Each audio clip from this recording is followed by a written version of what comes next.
Namaste everyone. Welcome to Arsha Samyoga YouTube channel. We are very happy to have with us here Acharya Ravi Ishwaran ji. He is a direct disciple of Swami Paramarthananda ji, and he has himself been teaching for the past 10 years or so. Me and Arvind are very fortunate to have been his students for the last 5 years, and we have seen tremendous change in our lives in these 5 years. So this little talk or little program today is actually a speciality for the International Day of Yoga 2021. We are exploring affiliated or related fields to yoga. We want to spread awareness about some of the other fields that are sisters or brothers to yoga. So we have today the topic is Vedanta, Advaita Vedanta, and let's get started. Okay. So, Raviji, I'll just start with the first question. Yeah. Namaste.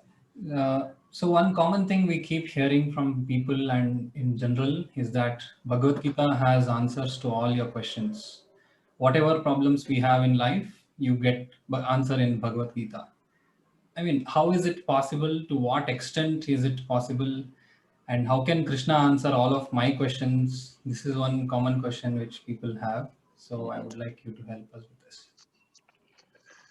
I think it was some Western philosopher, well-known Western philosopher, who said that he never slept without the Bhagavad Gita at his side. So not only Indians, others have also found the use of the Gita. So how does it handle problems? Well, I'm fond of saying that when you go and buy, let us say, a washing machine, you get a manual, right? And what does that manual do? What is its value to us? It tells us how to use the washing machine in the best possible way so that it works smoothly and runs, to an optimum period. So we say that the Bhagavad Gita is the manual for our life. And the Lord in His wisdom has handed over the manual to us through the Rishi Parampara, so that those of us who want to read that manual can do so and run our lives without too much problems. And therefore, what do we mean when we have problems? All problems which we have their basis essentially in two things: in raga and dvesha, in our likes and dislikes. And the Gita addresses precisely those two, emotions, which can be very strong. It teaches us how to handle them. It teaches us how not to feel guilty about what kind of thoughts we are having. It teaches us how to live comfortably. And living comfortably means handling your emotions, ensuring that they don't trouble you and that they don't trouble themselves. So because of the fact that it directly addresses these two strong emotions, and as I said, they are the cause of most of our problems, you will find that any problem of yours which is connected, which has been caused by one of these two, you will find the answer there. And that's why we say most of the problems. Obviously, Gita won't tell you, how to repair your fan if it is gone. Because that doesn't belong to Raga Dvesha area. So, Right. Well, that's quite an endorsement of the Gita, and a lot of people do hear these statements that yes, the Gita can help you, and they are interested genuinely to study, but yet they are unable to find time to come to the class. They are unable to manage the work and home life along with the study. So, what to tell those people who are interested but are unable to study?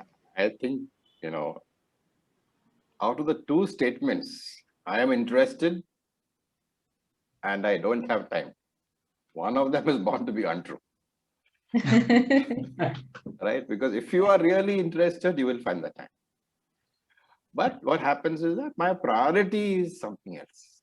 You know, how many times do we hear somebody saying, I want to eat, but I don't have the time? Because that person has discovered the value of eating. And unless you discover the value of the teaching to you, you will not have time because there are other things which have higher priority for you. And to a person who does not have the time, I mean, we don't condemn, right? Lord Krishna says, no problem. You don't have the time now. Maybe you'll have it when you're 50 years old. Maybe when you're 80 years old. And if in this lifetime you don't find the problem, no problem. Plenty of lifetimes to come. Somewhere or the other, you will definitely find the time. That's why he says in one of the chapters, right? Whichever way they are going, finally they're all coming to me. So if somebody doesn't have the time, we say, fine, that is where you are right now. But when you feel the need for the teaching, you will find the time. When you find the time, you will find the teacher also. The Lord ensures that the person who wants to learn, he will always find the teacher. Right. Right. Aviji, you have been teaching for so many years now. You have seen hundreds of students, thousands of students. What is one quality which is very valuable in a student? As a student, what is one quality which someone should have to progress in spirituality, to progress in Vedanta? So let me tell you a story, There was this gentleman who went to Rishikesh. He went to Rishikesh and he, went to a guru and he studied. And he studied and studied and studied. And he studied for 10 years. At the end of 10 years, he found there was no change in his life. He was as much disturbed in his mind as he was when he started. So he went to the guru one day and said, Guruji, what is this? I have been studying for 10 years. Shastra is supposed to change your life. And nothing has happened. So Guruji said, you come with me, And Guruji took him, Rishikesh means Ganga is close by, right? So he took him to the Ganga and then he said, look down, look at your face. So this guy bent and looked at his face in the water. And when he was looking, the Guruji put his hand on the head of the disciple and pushed the disciple's face underwater. And he kept it underwater. The disciple was struggling and struggling and struggling. And as he was about to collapse, the Guruji let him go. So he came back and panted and said, Guruji, what was all that about? So Guruji said, when you were underwater, what were the thoughts occupying your mind? So he said, can you guess what was the thought occupying his mind? He wants air. He wants air. He said, Guruji, I was desperately trying to breathe. And any other thoughts? Guruji, he said, no other thoughts, Guruji, only the thought of air. So Guruji told him, now, when you are that desperate to look for moksha, then you will find it. Okay, so that is the quality. That is what is required. Mumukshutvam. When you are desperate to acquire moksha, then you will find that is the main quality of a seeker. And that kind of seeker we call adhikari. And when does this happen? It doesn't happen for everybody immediately. Some people it doesn't happen at all. For several people, it takes sometimes lifetimes. And that's why Mundaka Upanishad says, Pariksha lokan karmachitan brahmanaha nirvedamayan astakrita krite. Pariksha lokan, examine this world.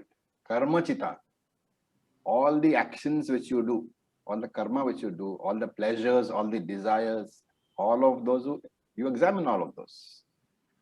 And having enjoyed those pleasures for several years, if you have Viveka Shakti, Nirveda Maya, you will get a certain amount of dispassion. And what will the dispassion tell you? Na akrita asti kritena. The infinite can never be got through karma. And that's when you say, okay, now I want moksha because nothing else interests me. And I'm sure that this is the only path available. So desperation comes. Your priority for moksha shifts right on the top. You will find that every activity of yours, which is not a direct contributor to that moksha, will acquire low priority and might even drop out of your list. And we call it mumukshutva. That desperation to be a Jivan Mukta must be there. Then only Vedanta works. So a lot of people have this notion that to be spiritual means that I have to give up my societal life, my mundane life. So they think that society, the daily life and spiritual life, it's difficult to make them coexist. You know, one has to be more dominant than the other. So is this true that the spiritual and the material life cannot coexist? It's not as simple as that, okay? Because Veda itself, it looks very favorably upon a grahastha, right? Upon a householder. Because it says that is a must in your life. You have to go through a grahastha period. But this question is fairly natural, because we associate spirituality with what? With a sannyasi. Whenever you see a sannyasi, you think of spirituality. It's a different matter that most sannyasis may not be really spiritual. But for us, we associate spirituality with renunciation. And material desires are associated with a person who is not spiritual. Now, if you look at the Veda itself, 80% of the Veda, the entire Karma Kanda, is devoted to what? To enabling you to fulfill your desires. Various rituals are laid down, various parayanams are laid down, all meant for fulfilling your desires. And therefore, Veda itself accepts that desires are normal. What we have to figure out is whether having this desire and not having it fulfilled. Having desires is fine. And when desires are fulfilled, I'm happy.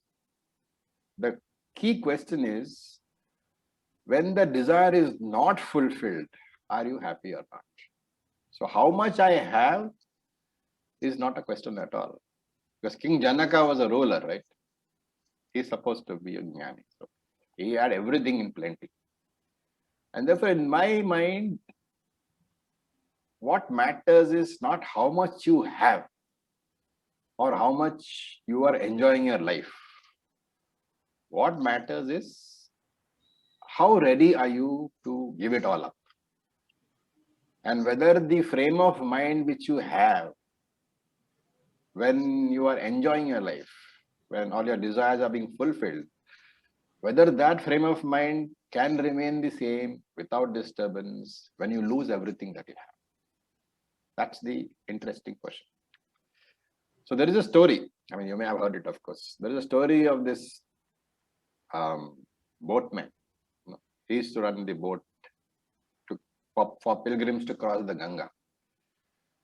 And there was a sadhu who one day wanted to cross.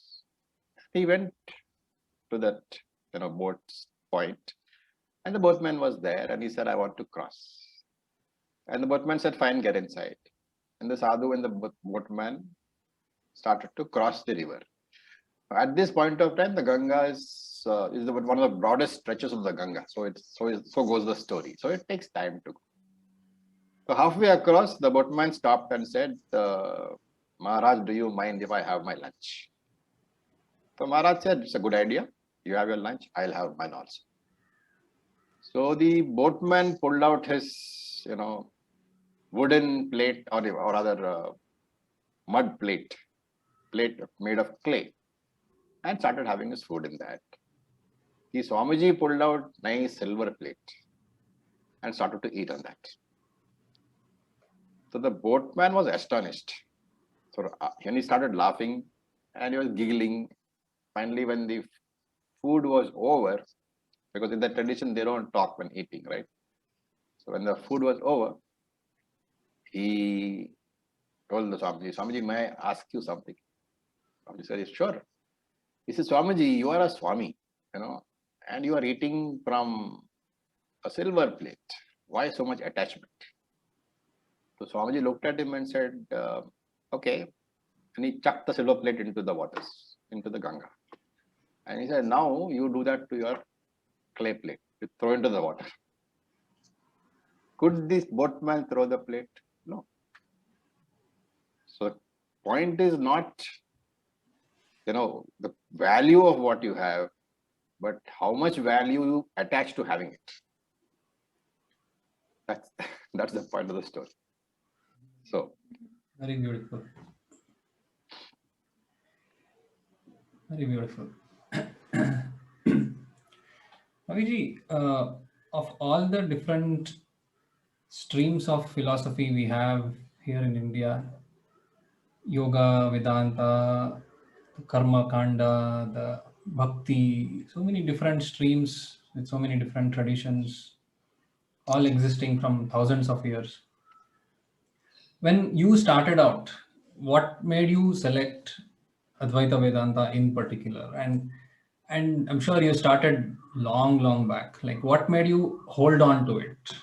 What made you not hop between different styles, different traditions, and just stay with one thing? And I didn't start off with Advaita Vedanta. Like most of us, I started with plain old Hatha Yoga.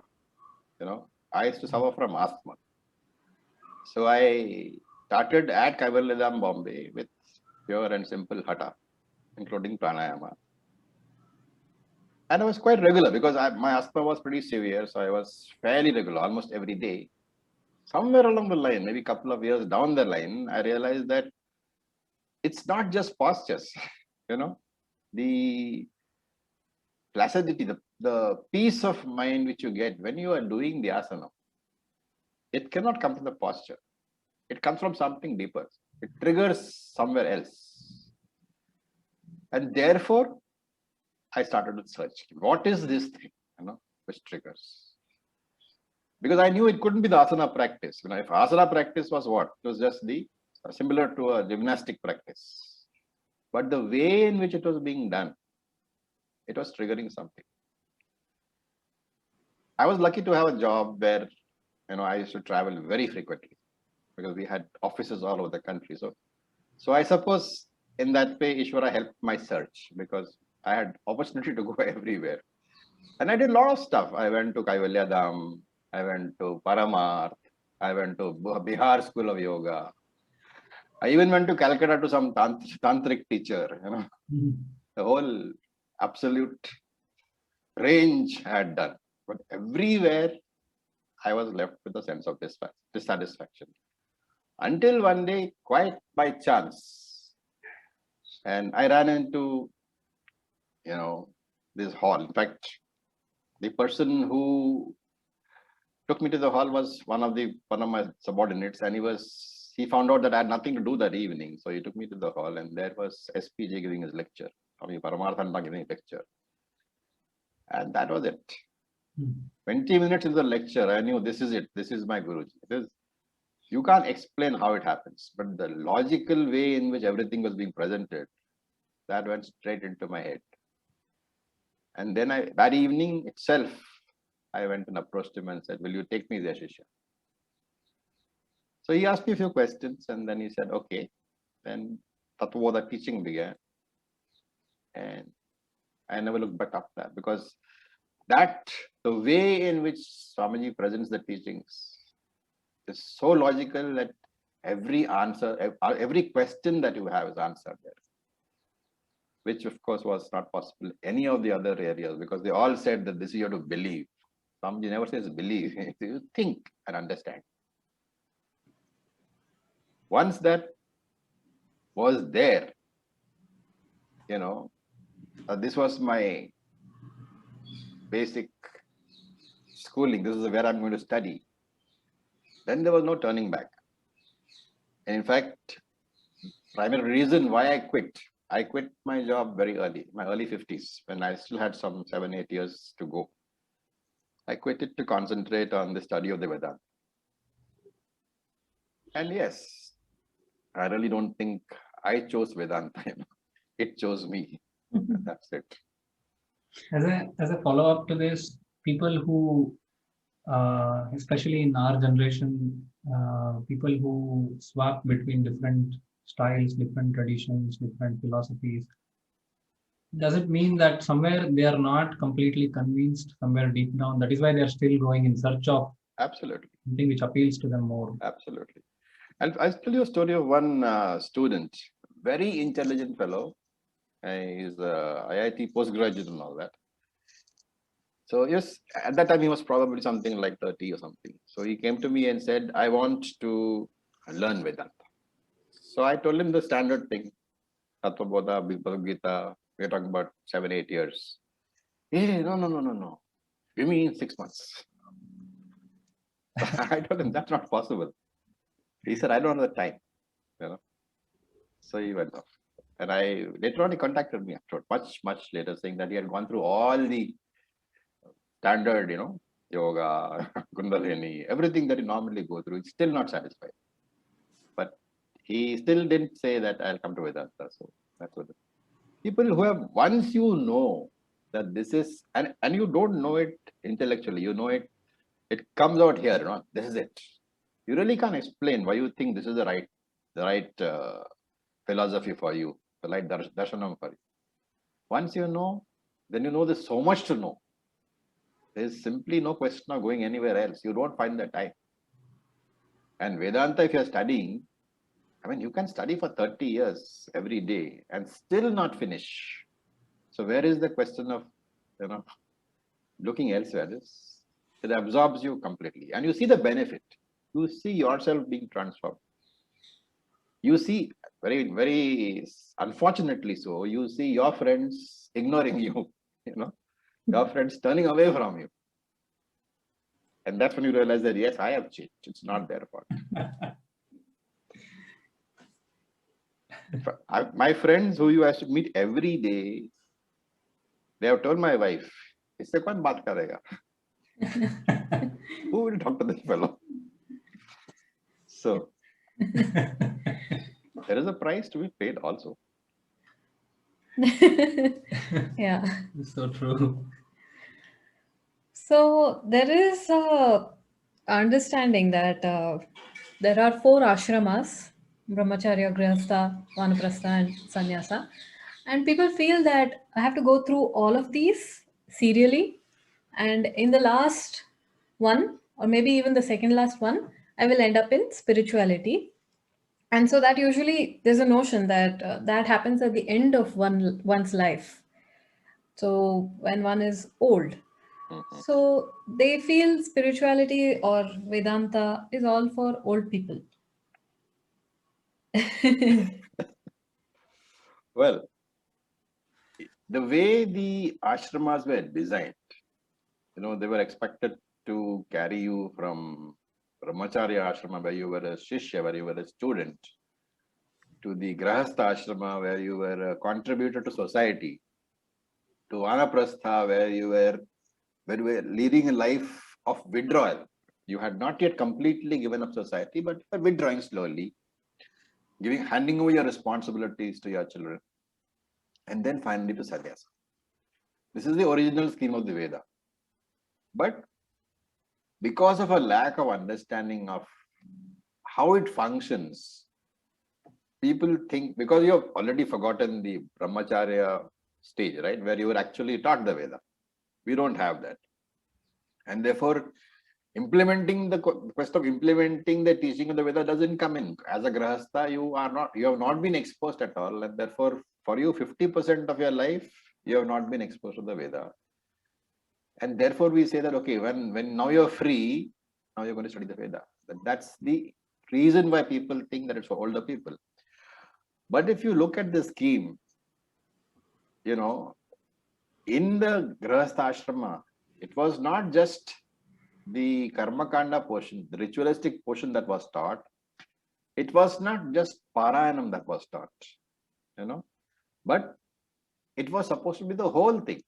And therefore, Shankara himself says, Vedo Nityam Adhiyatam. One should keep studying the Veda. Nityam is very important. Starting from Brahmacharya, you should keep on studying it. You should keep on being in touch with it.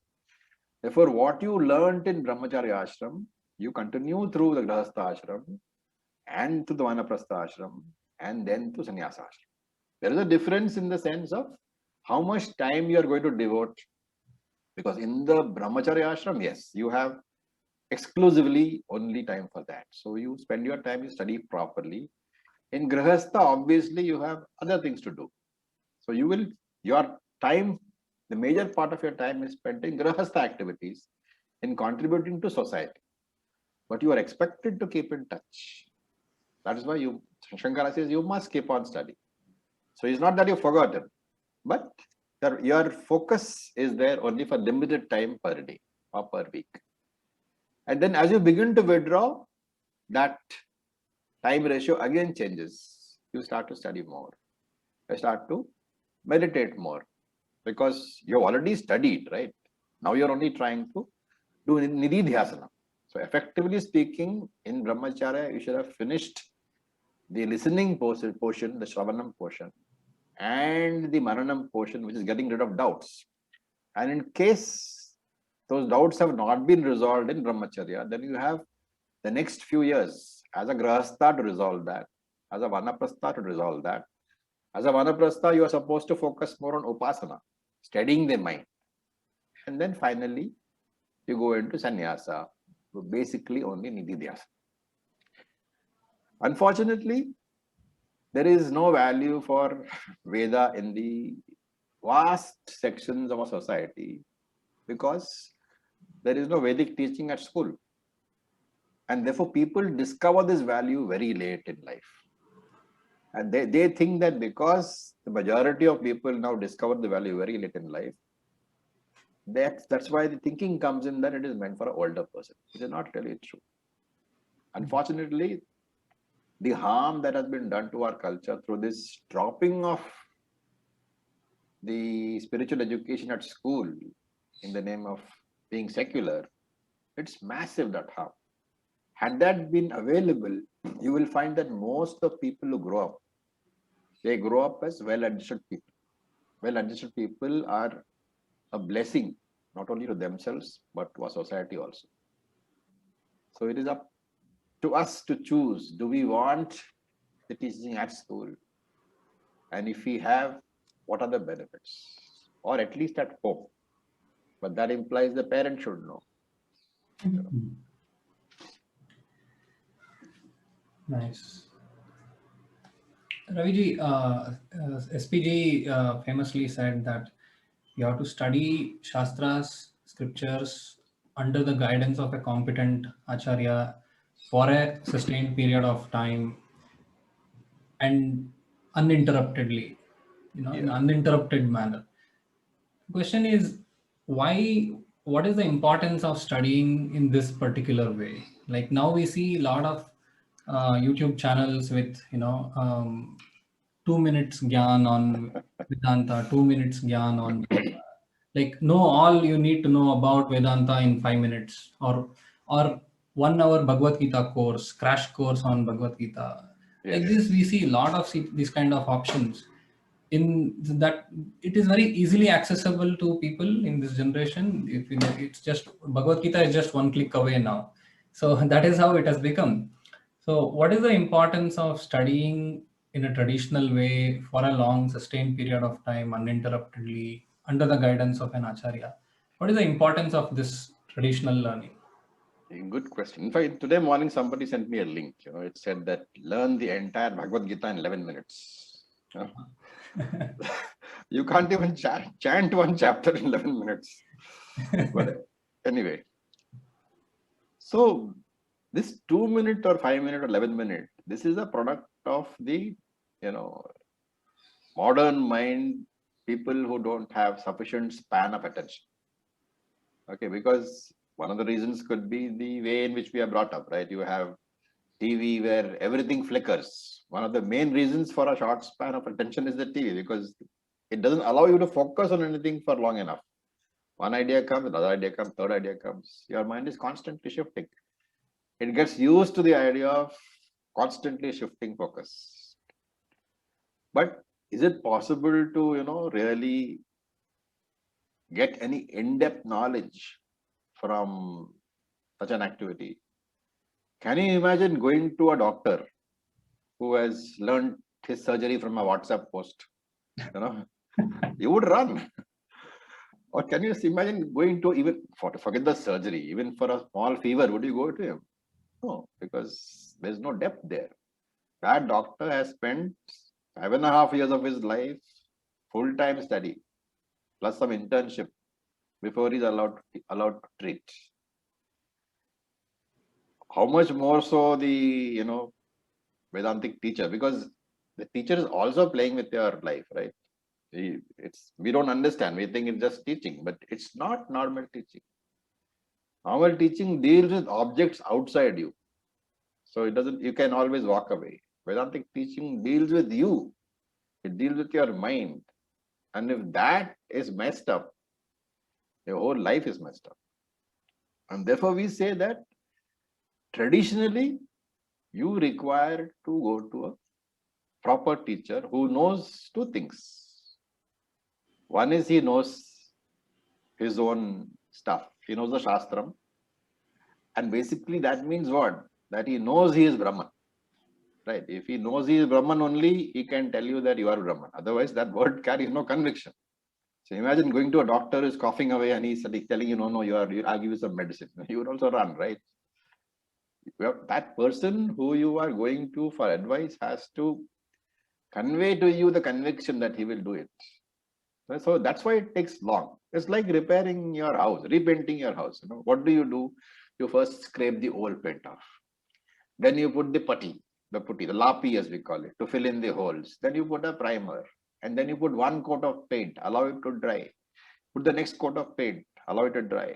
Put the final coat of paint, and then the wall is ready. It is the same way with the Vedantic teacher. First of all, he has to remove hundreds of ideas which we have picked up. Your WhatsApp posts, your Facebook posts, all those ideas he has to remove. And those ideas have left. In fact, the painting, wall painting example is good. Because first comes the scraping. He has to scrape off all the bad ideas. Then comes the filling up the holes. So all those bad ideas have left holes in your psyche. Self-image has been damaged substantially. So he puts that putty coating and cleans it up. He fills up the holes. Then he gives you the knowledge. That's the first paint. Then he gives you then you do the mananam with him. That's the second coat of paint. And then you do the nididhyasanam. And then you are a finished product. So that's why it's important to go to a teacher who he must know that he is Brahman. Not only that, he must know how to communicate in the traditional manner.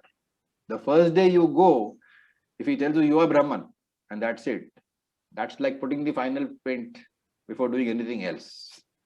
Right? Final coat cannot be put. It'll peel off. And that takes time.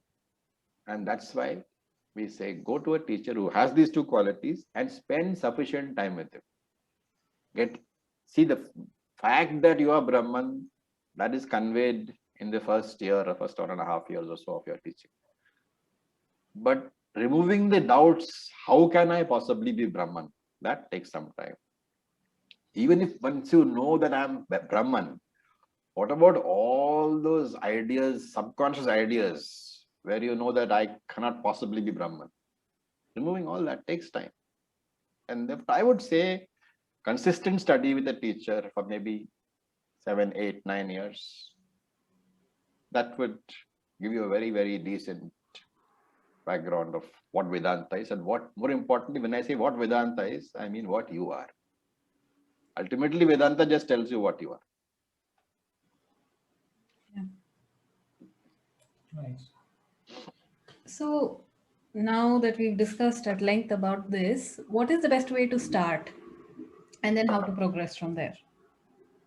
Pariksha Lokan is the best way to start. When you start feeling dissatisfied with your life. You know, you ask some students, are you happy? Immediately, of course, I am happy. You know? Then you talk to them and talk to them and talk to them. Then it will come. But this thing was there. But that thing was there.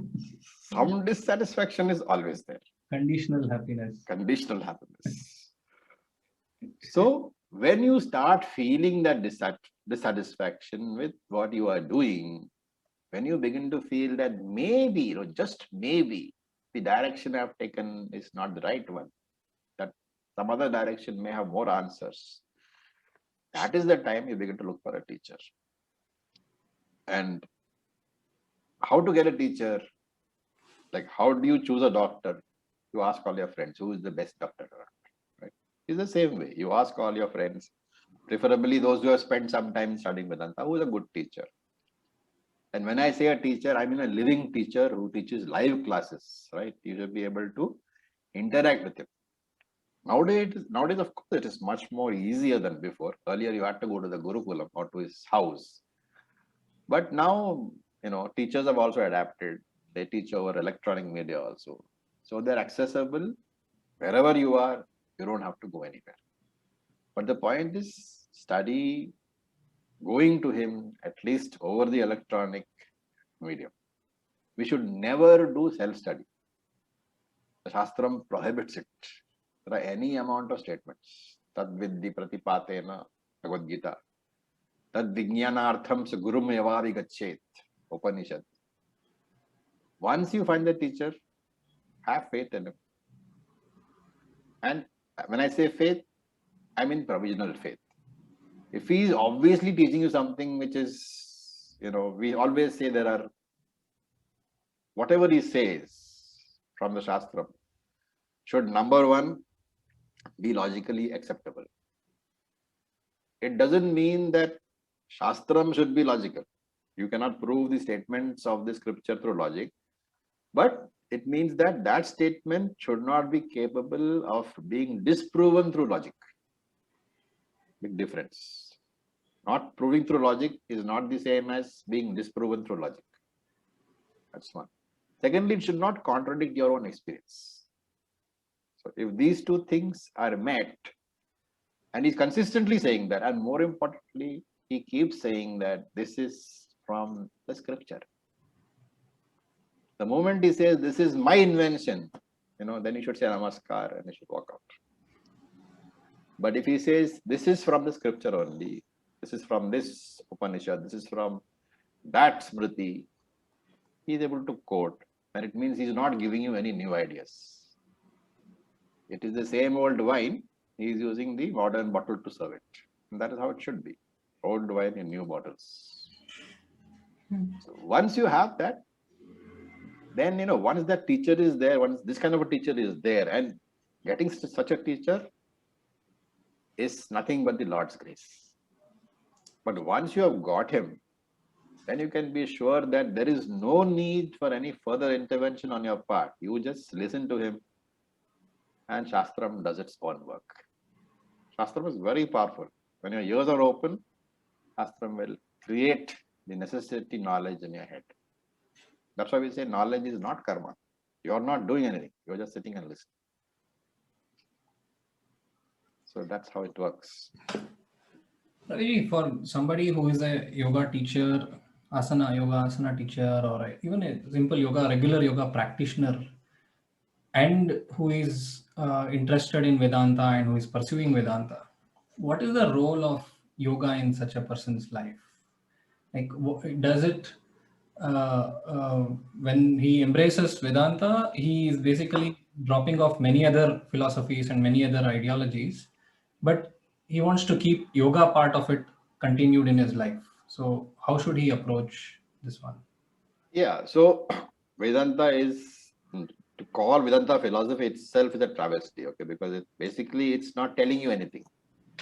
Vedanta doesn't really tell you anything. It just tells you that, what you feel, that you have this I am, I exist. Everybody knows I exist. But what is that I? They don't know. So it's not a philosophy which tells you that, it's a teaching. And that's why we say that Vedanta is not really a philosophy, it's a teaching. It just shows you, it's a new way of looking at yourself, a new way of looking at the world, and therefore a new way of looking at Ishvara also. Your vision of yourself changes, and with that, your vision of Ishvara and Jagat also changes. That being so, every other so-called philosophies which are based on, some propounder, some person originated the philosophy, we cannot do both. We are either Advaitic Vedantins or we are in Dvaita, because Vedanta is the only Advaitic portion. Everything else is Dvaita. Right? So every other philosophy, every other darshana has to be dropped. But as far as Hatha Yoga is concerned, well, like in any activity of a life, you have only two tools, the body and the mind. So both need to be kept in good condition. You need a fit body, you need a fit mind. Both are required to focus on the teaching and to retain the teaching. So Hatha Yoga can be used as a sadhana for keeping the body fit. Pranayama is a great tool for energizing your mind, your body and mind, and improving the focus, improving the concentration. And as you both know, advanced asana practice is not just asana practice. It's an excellent focus maintaining tool. It maintains the focus of your mind like nothing else can. When you know that if I am making the slightest wrong move, I'm going to sprain one muscle. The threat of that, it keeps the focus absolutely keen. So a tool like that is priceless. And more importantly, with the use of this advanced practices of pranayama and hatha yoga, it's possible to discover a separation between me and the mind. You begin to realize that I am not the mind. The practice itself gives you, that is the first sign of progress in a hatha yoga practitioner. That is what usually brings him to Vedanta. When he discovers that I am different from the mind, because one is telling me, enough, get up. And I'm saying, no, I'm relaxed, I will still sit. There's a difference, there's a separation between. That's when you start. So the value is there, tremendous value is there. But there is a flip side. Too much focus on hatha yoga will only strengthen the body identification, your deha abhimana. And this is diametrically opposite to what Vedanta is trying to bring about, because it is trying to weaken your deha abhimana. So there is a conflict. So it's a good tool to use, but it is double-edged. Like any double-edged sword, one uses it very carefully. And therefore a correct balance has to be found. If you are doing hatha yoga 10 hours a day, then there is a problem. Your Vedantic input will suffer. There is a balance always. But it's a wonderful tool. And in today's times, people who are doing pranayama, they find they are fitter.